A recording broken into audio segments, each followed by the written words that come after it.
Bom, essa aula aqui vai falar um pouquinho sobre as leis ponderais, que é conteúdo da primeira série do segundo bimestre, referente especificamente à atividade 4 do dia 14 de abril de 2020. Então, vamos lá. No final do século XVIII, através de estudos experimentais, alguns cientistas concluíram que as reações químicas obedecem a determinadas leis. E aí a gente lembra um pouquinho sobre aquela questão que nós vimos lá no primeiro bimestre, as transformações que eram químicas e as transformações que eram físicas. Considerando aquelas transformações químicas, onde eu tinha a produção de um novo produto, de uma nova substância, eu represento ela através de equações químicas e eu chamo de reação química, né? Essa transformação que é química.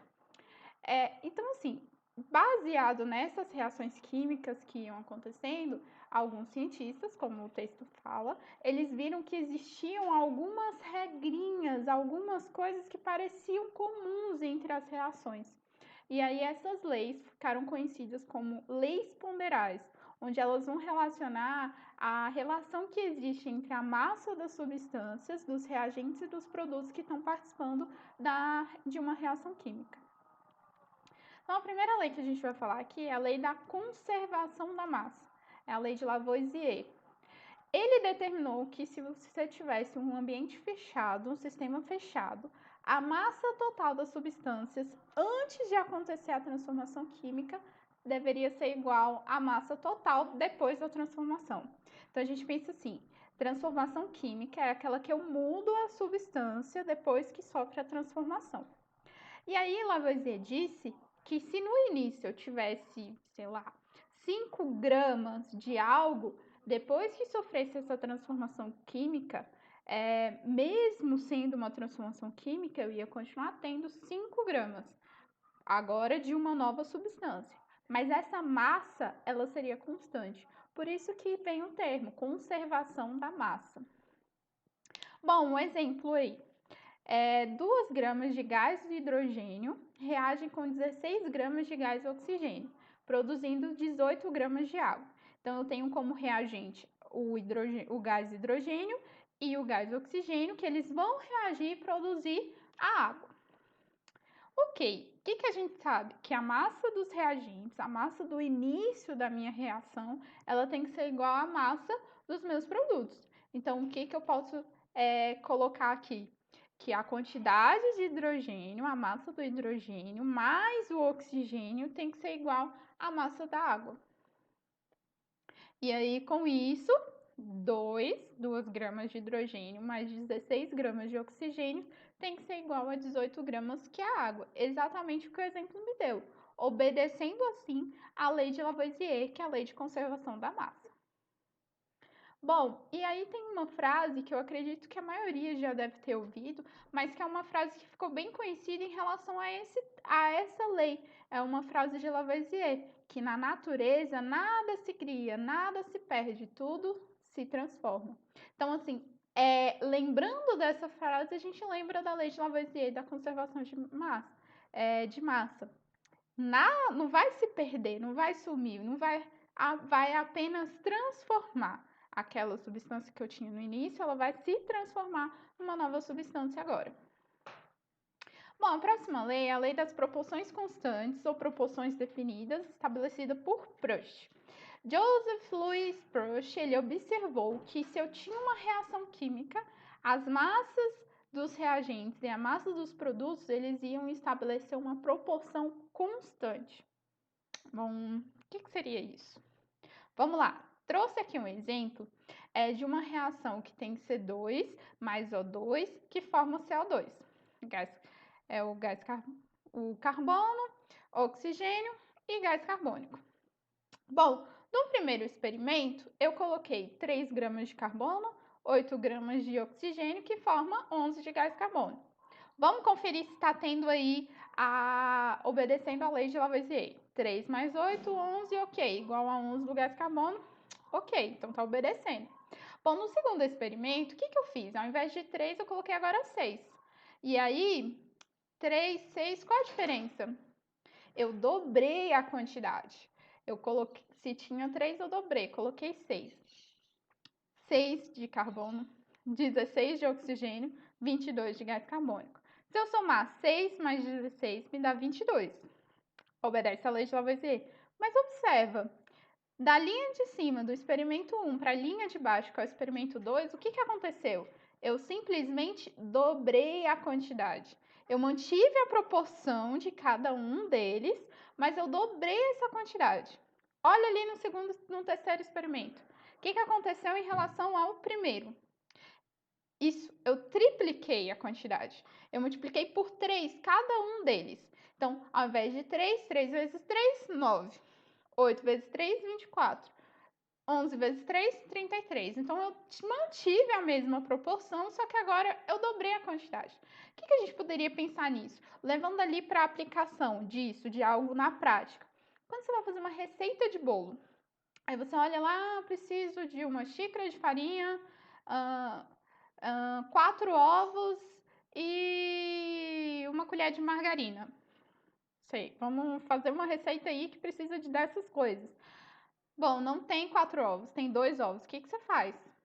Aí você tem que dividir essa receita no meio. Se era uma xícara, agora você não vai usar mais uma xícara, você vai usar meia xícara de farinha. Então, essa aqui é a ideia. A ideia das proporções constantes é como se você fosse fazer uma receita de bolo, onde você tem as proporções de cada ingrediente bem definido, mas que se você quer fazer o dobro dessa receita, ou se você não tem a quantidade suficiente para fazer aquela receita nas medidas certas, você não faz uma relação de proporção? Então, essa relação de proporção, ela indica o que aí Prush diz, que a reação química, ela obedece uma proporção constante. Bom, se você for analisar essa tabela, a gente consegue verificar alguns detalhes para frisar essa questão da proporção constante.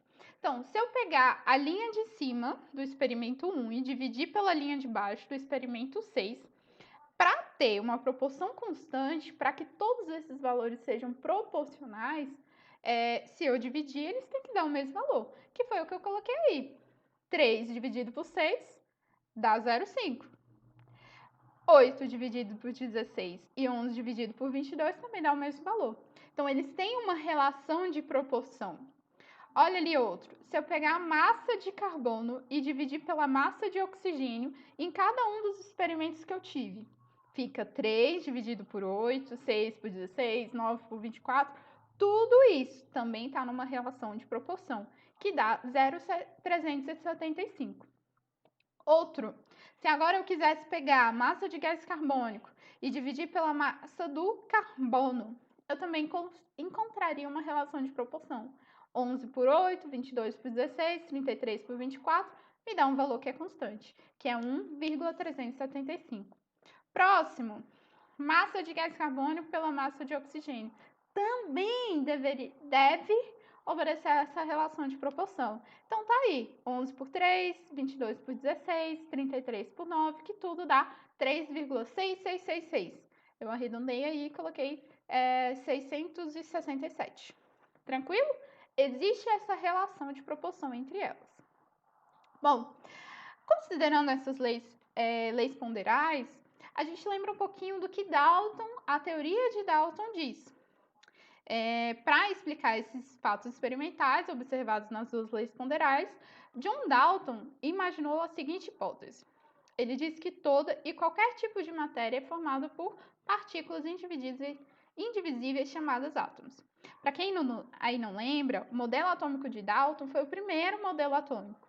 E ele é chamado assim por um apelido de modelo da bola de bilhar, que é uma bola, esfera maciça, indestrutível e indivisível.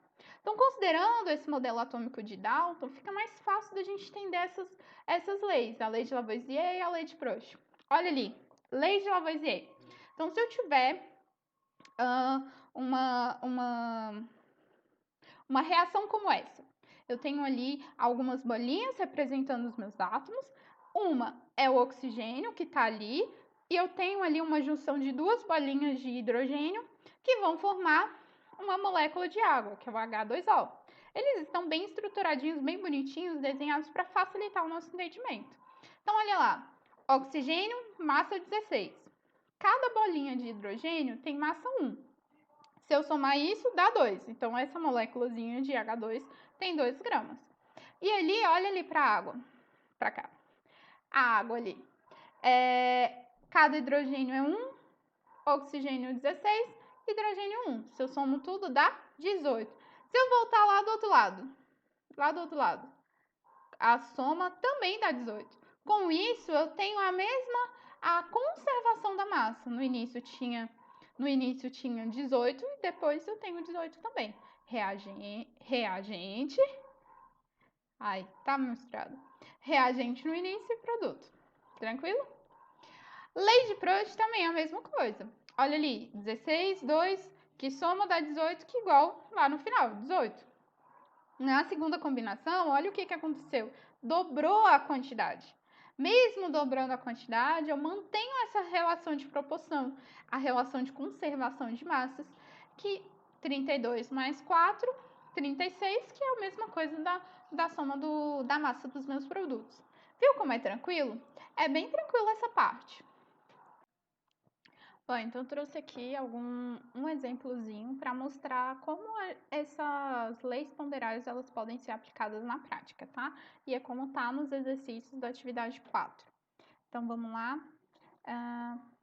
O carvão, ao reagir com gás oxigênio presente no ar, produziu gás carbônico.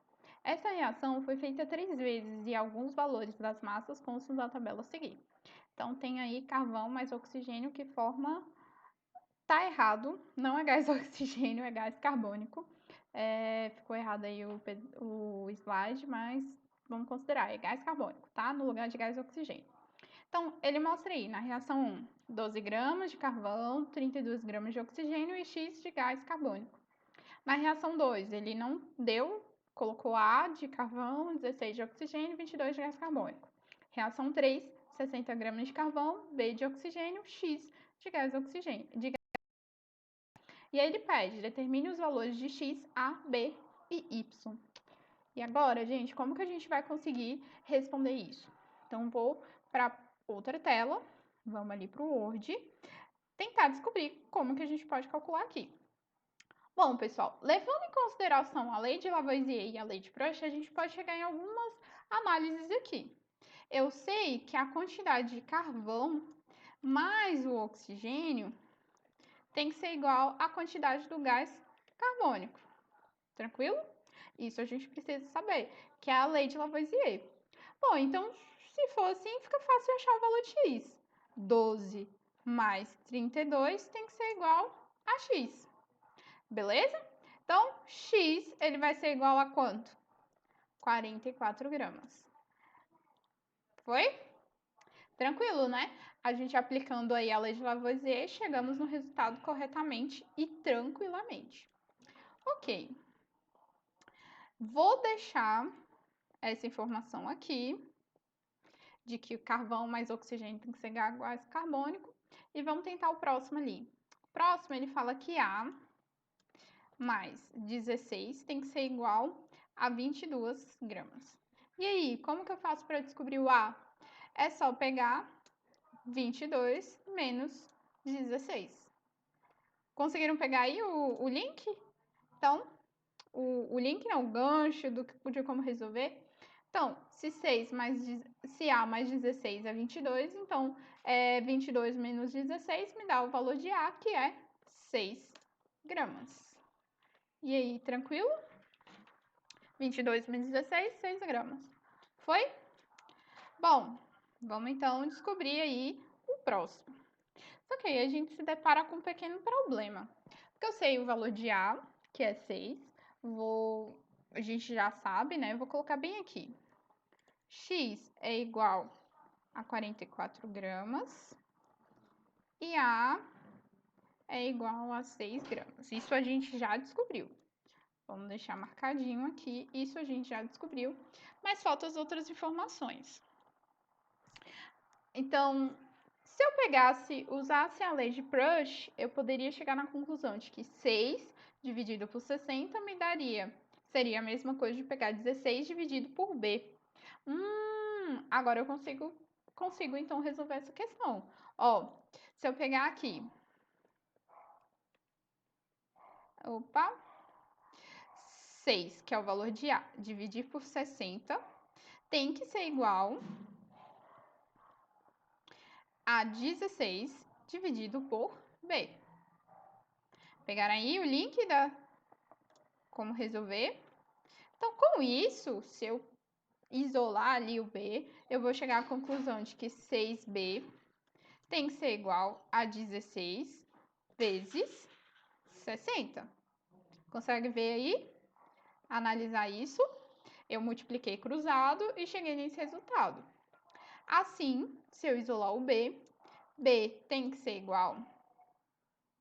Opa! B tem que ser igual a 16 vezes 60 dividido por 6. Depois que você resolver isso, você vai chegar num valorzinho que é de 160 gramas. Então, a gente então conseguiu aí descobrir o valor de B.